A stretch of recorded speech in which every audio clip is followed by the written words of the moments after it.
था, मोहल्ला क्लिनिक, मोहल्ला क्लिनिक। और मोहल्ला क्लिनिक क्या था, उसकी हालत मुझसे बेहतर आप सभी बता सकते होंगे।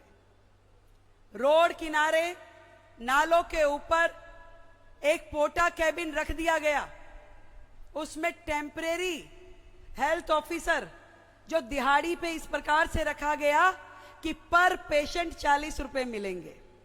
अब आपसे मैं पूछना चाहती हूं, यदि आप किसी को ऐसा ठेका दोगे कि पर पेशेंट आपको पेमेंट मिलेगी, तो उसका ध्यान इलाज करवाने में होगा या पेशेंट गिनने में होगा?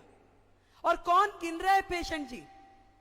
उसने दिन में 40 पेशेंट किए कि 100 पेशेंट किए? और बिलिंग, जो बिलिंग होती थी, वो भ्रष्टाचार का सबसे बड़ा अड्डा था। ना दवाई, ना मेडिकल केयर, ना किसी भी तरीके का क्योर, ना प्रिवेंशन। आप समझिए कि ये मोहल्ला क्लिनिक पिछली सरकार के हेल्थ मॉडल का सबसे बड़ा भ्रष्टाचार का अड्डा था, जहां टेस्टिंग को आउटसोर्स करने के नाम से करोड़ों रुपए का गबन किया जाता था, जहां किराए पे कहीं पे यदि मोहल्ला क्लिनिक की जगह ली तो उसके 10-10 गुना ज्यादा रेट दिए जाते थे। इसी प्रकार से कहां पे क्या हो रहा था, कहीं जानवरों का अड्डा था तो कहीं स्मैकियों का अड्डा था। मोहल्ला क्लिनिक के नाम पे किताबों में क्या क्या हुआ, वो सीएजी की रिपोर्ट में शामिल हुआ। एक भ्रष्टाचार जो पिछली सरकार ने जनता को किस तरीके से धोखा दिया, उसका बहुत ही बड़ा एक विषय था।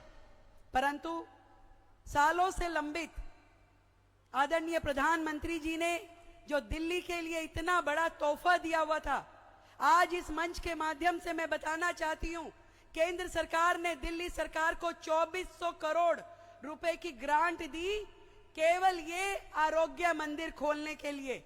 5 साल पहले 2400 करोड़ रुपए दिल्ली गवर्नमेंट को मुहैया करवा दिए गए, परंतु दिल्ली गवर्नमेंट अपने अहम में और अपने वहम में उन्होंने दिल्ली को कभी भी ये फैसिलिटी लेने नहीं दी।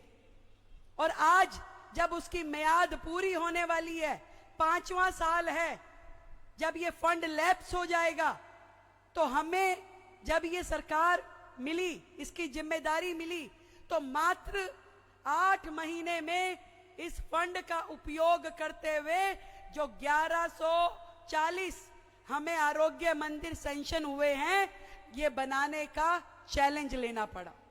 और हमें ये मार्च तक कंप्लीट करने हैं, नहीं तो ये फंड पूरा लैप्स हो जाएगा। ये देखिए कि जो काम 5 साल में बहुत आराम से होता, लोगों की सुविधा के अनुसार होता, उसको मात्र 8 महीने में हमें पूरा करना पड़ेगा, ताकि दिल्ली की जनता के लिए अलॉटेड ये मनी, ये पैसा पूरी तरीके से उपयोग हो सके। दिल्ली वो शहर जहां हेल्थ के नाम पे, देश की राजधानी जहां हेल्थ की सुविधाएं, हेल्थ का इंफ्रास्ट्रक्चर ऐसा है जहां 1000 लोगों पे मात्र 0.42 बेड उपलब्ध है, यानी एक बेड भी उपलब्ध नहीं है। जहां लोगों को प्राइमरी हेल्थ और सेकेंडरी हेल्थ के बीच का फर्क नहीं पता होता। पेट में दर्द भी होता है तो सबसे बड़े अस्पताल में पहुंच जाएंगे, और सबसे बड़ी बीमारी होती है तो पड़ोस के नर्सिंग होम में उसको इलाज नहीं मिल पाता। आज ये आरोग्य मंदिर जो बने हैं, एक बड़ा फर्क जमीन और आसमान का मोहल्ला क्लिनिक और आरोग्य मंदिरों में है। ये मीडिया के बंधु बार बार पूछते हैं कि मोहल्ला क्लिनिक बंद करके आरोग्य मंदिर खोले जाएंगे क्या?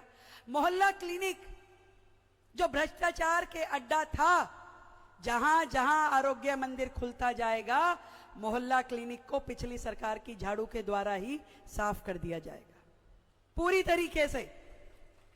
क्यों? क्योंकि एक बेटर फैसिलिटी दिल्ली की जनता को दे रहे हैं। मोहल्ला क्लिनिक तो मात्र 300-400 जगह पे पोटा कैबिन में थे, पर दिल्ली को जब 1150 आरोग्य मंदिर मिलेंगे, जिसका अभी हमने उद्घाटन किया 30,000 प्रीमिसेस में, जहां की ना केवल दवाई, doctor, medical staff, nursing staff, बल्कि हर प्रकार की टेस्टिंग की सुविधाएं, इनबिल्ट लैब, जहां आप टेस्टिंग की सुविधा देते हैं, जहां पे आप फैमिली प्लानिंग के तहत लोगों को सुविधा देते हैं, जहां पे आप गर्भवती महिला को वैक्सीन उपलब्ध करा सकते हैं, जहां पर आप हर प्रकार का प्रिवेंशन के भी ट्रीटमेंट हैं, जहां वैक्सीनेशन की भी सुविधाएं हैं, जहां पे पूरी तरीके से दवाइयों की फैसिलिटी उपलब्ध है, जहां पे क्वालिफाइड डॉक्टर होंगे और जो परमानेंट स्ट्रक्चर में बनी हुई आपकी आरोग्य मंदिर होगी। वो स्वास्थ्य का मंदिर है जो दिल्ली की जनता के लिए उपलब्ध होगा कि आपको यदि मीडियम या छोटी प्रॉब्लम है तो आप अपने नजदीक के आरोग्य मंदिर में जा करके उसका समाधान ले सकते हैं। हमारा ये टारगेट है कि दिल्ली को हेल्थ इंफ्रास्ट्रक्चर की दृष्टि से बेहतरीन बनाया जाए, जहां कम से कम जो WHO का मानक है, WHO कहता है कि 1000 लोगों पे कम से कम 2 बेड तो हो, परंतु हम 3 बेड्स की योजना लेकर के चल रहे हैं और मैं विश्वास दिलाती हूं कि कम से कम इलाज की कमी के कारण कोई दिल्ली वासी अपनी जान नहीं गंवाएगा। ये विश्वास आपको अपनी सरकार, दिल्ली की आज की सरकार आपको दिलाती है। आरोग्य मंदिर, जन औषधि केंद्र, देखिए कितना दुर्भाग्य था दिल्ली का। जन औषधि केंद्र जिसमें केंद्र सरकार ने 70, 80, 90% तक की भी कम रेट की दवाइयां उपलब्ध कराई, सर्जिकल इंस्ट्रूमेंट उपलब्ध कराए, परंतु पिछली सरकार ने, क्योंकि उसमें प्रधानमंत्री शब्द जुड़ा था, लेना पसंद नहीं किया। बड़ी मुश्किल से दिल्ली में जहां जहां केंद्र ने सख्ती से आदेश दिए, केवल वहां जन औषधि केंद्र लग पाए, परंतु आज इस 100 दिन की सरकार ने आते ही निर्णय लिया कि पूरी दिल्ली में हर सरकारी अस्पताल में जन औषधि केंद्र खोले जाएंगे और आज 17 जन औषधि केंद्रों का उद्घाटन हमारी सरकार ने आज के इस कार्यक्रम के माध्यम से किया है। आपके दुख दर्द, आपकी तकलीफें सरकार की अपनी तकलीफें हैं। आज मैं इस प्रांगण में हूं, 30 हजारी, इसका इतिहास आप सबको पता होगा। जब युद्ध हुआ मुगलों के साथ में तो गुरु साहब ने 30,000 लोगों की सेना बनाई और उसको यहां पे लंगर लगा करके कुछ दिन के लिए रोका और इसका नाम 30 हजारी पड़ा।